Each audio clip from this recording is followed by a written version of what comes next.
থাইল্যান্ডের madame Tussauds জাদুঘরে এমন এমন ছবি আছে, মানে মূর্তি আছে, যেগুলো দেখলে আসলে বিশ্বাসই হয় না যে ওরা আসলে আসল মানুষ না। আমি যখন তাদের কাছে গিয়ে ছবি তুলছিলাম, আমার কাছে একটু আনইজি লাগছিল। মনে হচ্ছিল যে আসল মানুষই তো দাঁড়িয়ে আছে।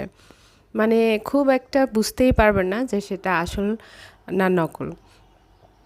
তো এরা হচ্ছে আমার খুব পছন্দের কয়েকজন আর্টিস্ট। তো আমি তাদের সাথে ছবি তুলেছিলাম।